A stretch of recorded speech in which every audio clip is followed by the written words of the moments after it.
अनूप ने मुझे अपनी बाहों में भरकर चूम लिया।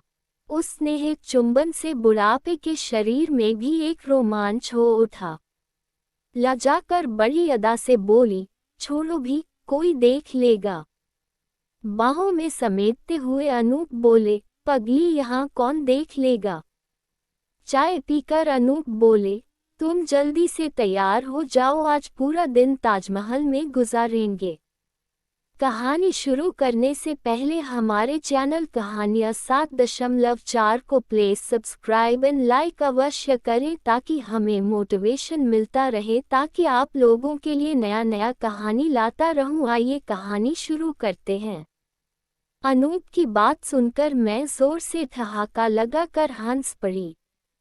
बड़ी मुश्किल से हंसी काबू में रखते हुए बोली, अनूप, तुम ये क्या कह रहे हो। हनीमून और इस उम्र में? तुम्हें पता है, तुम पूरे 65 के हो गए हो और मैं 60 की। बेटे बहू क्या कहेंगे, पोते पोतियां तो खूब हंसेंगे और मजाक बनाएंगे और पड़ोसी तो यही कहेंगे बुढ़ापे में सठिया गए हैं। अनूप गंभीर स्वर में बोले, अमिता, तुम्हें सबकी फिक्र है कि कौन क्या कहेगा, लेकिन तुमने कभी यह भी सोचा कि हम लोगों ने अपने वैवाहिक जीवन के 40 वर्ष के इतने लंबे समय में अपने सुख के लिए कभी 40 मिनट भी निकाले हों। तुम हर वक्त घर गृहस्थी के जंजाल में उलझी रही और मैं परिवार के पालन पोषण, भाई बहनों व बच्चों के उज्जवल भविष्य के लिए अर्थव्यवस्था सुदृढ़ करने में उलझा रहा। अनूप की बातें सुनकर मेरा मन छलछला उठा। सच, हम लोगों ने अपने 40 वर्षीय वैवाहिक जीवन का कोई ऐसा सुखद क्षण नहीं जिया जो सिर्फ हमारा अपना रहा हो। भरे मन से नम आंखों को मूंदा तो 40 वर्ष पुराना अतीत सजीव हो उठा। 6 साल पूरे होते ही अनूप से शादी हो गई। विवाह पूर्व अनूप को देखा भी न था। फेरों के वक्त लंबे घूंघट से अनूप का चेहरा देखने का असफल प्रयास करती रही। मेहमानों से खचाखच भरी ससुराल में एक छोटी सी अंधेरी कोठरी हमारा सुहाग कक्ष बनी। इस कोठरी से बाहर बरामदे में मेहमानों की उच्च वार्तालाप और हंसी ठिठोली की वजह से हम दोनों के मध्य वार्तालाप स्थापित ही न हो सका। चुपचाप दोनों एक दूसरे को ताकते रहे। हमने इस भय से भी बातें नहीं की कि कहीं कोई सुन न ले। उस रात देह सुख तो दूर स्पर्श सुख का भी आनंद न ले सके हम। सुबह 4 बजे ही बड़ी बूढ़ियों ने अपनी ऊंची बातों के इशारे से संकेत दे दिया कि अच्छी बहुओं को सुबह जल्दी उठना चाहिए। दूसरे दिन से शुरू हुआ वैवाहिक जीवन का अध्याय। सास ससुर की सेवा, 3 देवर व 2 नंदों की जिम्मेदारी, घर गृहस्थी का संपूर्ण दायित्व, अपने बच्चों का पालन पोषण, फिर सभी के शादी ब्याह, तीज त्योहार, नाते रिश्तेदारी, इन्हीं सबको निभाते निभाते 40 वर्ष कब बीत गए पता ही न चला। मेरा कंधा झिंझोड़कर अनूप ने मुझे वापस वर्तमान में ला पटका। हंसकर बोले, हम अपना हनीमून आगरा में मनाएंगे। प्रेम के प्रतीक ताजमहल में हम भी अपने प्यार को जवा करेंगे। मुझे शरारत सूझी, मनाली में क्यों नहीं? क्या इस उम्र में हम लोग कुल्लू मनाली की हसीन वादियों में एक दूसरे की बाहों में बांधे डालकर अपना हनीमून नहीं मना सकते? इस उम्र में बर्फ से खेलने का आनंद हमारे यौवन काल को पुनः जीवित कर देगा। मेरे कंधे पर प्यार से हाथ रखते हुए अनूप बोले, पहले मेरा भी वहीं जाने का इरादा था, लेकिन तुम अस्थमा की मरीज हो और मैं उच्च रक्तचाप का, अतः अपने स्वास्थ्य को ध्यान में रखते हुए हमारा वहां जाना उचित न होगा। आगरा पास ही है, मात्र 3 घंटे का सफर है। टैक्सी का प्रबंध करके आता हूँ, तुम चलने की तैयारी करो। मैं आगरा जाने की तैयारी एक नववधू की तरह करने लगी।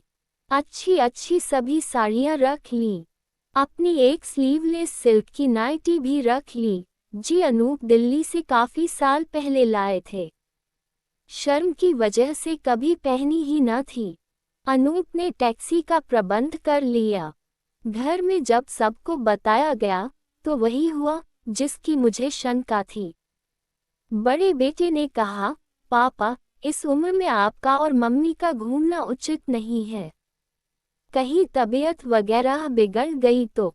बहुएं हंस रही थीं। छोटी बहू बड़ी बहू से कह रही थी, दीदी, मुझे तो लगता है मम्मी पापा को बुढ़ापे में जवानी का जोश पुनः आ गया है। नन्ही पोती दादाजी को नसीहतें दे रही थी, दादाजी, दादी का हाथ पकड़कर चलना, कहीं दादी खो न जाएं। बहुओं की असीम कृपा से कॉलोनी भर में ये खबर जंगल की आग की तरह फैल गई कि बुढ़ापे में अनूप हनीमून मनाने जा रहे हैं। सभी के व्यंग बाण हमारे अटल निर्णय को डगमगा न पाए, लेकिन चलते समय फरमाइशी लिस्टों के ढेर लग गए। बहुओं ने अपनी मनपसंद चप्पलें व सैंडल मंगवाए तो बेटों ने जूते, पोते पोतियों ने आगरे का पेठा, पड़ोसियों ने संगमरमर के ताजमहल के शोपीस, पेठा व नमकीन मंगवाए। सुबह टैक्सी से आगरा के लिए रवाना हुए।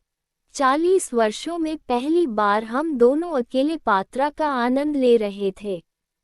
ड्राइवर के ब्रेक लगाने के झटके से जब हमारे शरीर आपस में टकराते तो उस क्षणिक स्पर्श सुख से हमारे आनंद में दोगुनी वृद्धि हो जाती। 3 घंटे के सफर के बाद आगरा पहुंच गए। अनूप ने अपने बजट के अनुसार एक अच्छा होटल तलाश किया। कमरे में आकर थकान मिटाने के लिए चाय का ऑर्डर कर दिया। इस दौरान अनूप ने मुझे अपनी बाहों में भरकर चूम लिया। उस स्नेह चुंबन से बुढ़ापे के शरीर में भी एक रोमांच हो उठा। लजाकर बड़ी अदा से बोली, छोड़ो भी, कोई देख लेगा। बाहों में समेटते हुए अनूप बोले, पगली, यहाँ कौन देख लेगा। चाय पीकर अनूप बोले, तुम जल्दी से तैयार हो जाओ, आज पूरा दिन ताजमहल में गुजारेंगे। कल लाल किला और दयाल बाग और परसों फतेहपुर सीकरी घूमेंगे। कहते हुए पूरे भावी कार्यक्रम की रूपरेखा प्रस्तुत कर दी। लेकिन मैंने सुझाव दिया, पहले बाजार चलकर खरीदारी कर लेते हैं।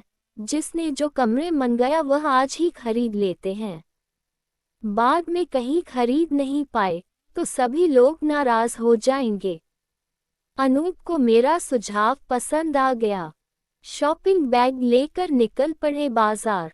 पूरा दिन खरीदारी करते रहे। जूते चप्पलों की नाप, रंग और डिजाइन के लिए सैकड़ों दुकानों के चक्कर काटने पड़े। शाम होते ही थकान महसूस होने लगी। अस्थमा की वजह से मुझे खांसी शुरू हो गई, साथ ही अनूप का भी रक्तचाप बढ़ गया। वापस होटल आ गए। अपने साथ लाए दवा ली, लेकिन फायदा न हुआ। उच्च रक्तचाप की वजह से अनूप को सिर दर्द और घबराहट महसूस हो रही थी। अंततः अनूप ने होटल मैनेजर से कहकर डॉक्टर को बुलवाया।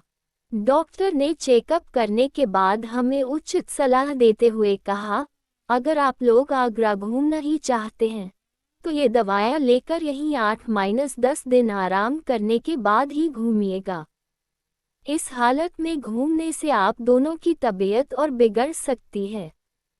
अनूप उदास हो गए। बोले, 8-10 दिन रुकना तो नामुमकिन होगा, क्योंकि यह हमारे बजट से बाहर है। मेरे हाथों को अपने हाथों में दबाकर बोले, मैं भी कैसा पति हूँ जो जरा सी भी खुशी न दे पाया।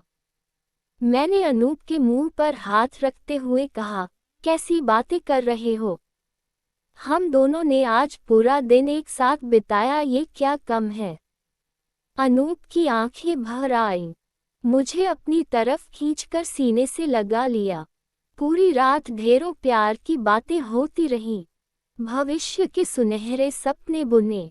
अस्वस्थ होने के बावजूद भी पूरी रात हर क्षण को भरपूर उल्लास, उत्साह, उमंग और तन्मयता से जिया। कमरे में केसरिया किरणों के शुभागमन से पता चला कि रात बीत चुकी है। रात भर की जगी सुर्ख लाल आंखों में गुजरे हर पल का खुमार अब भी बाकी था।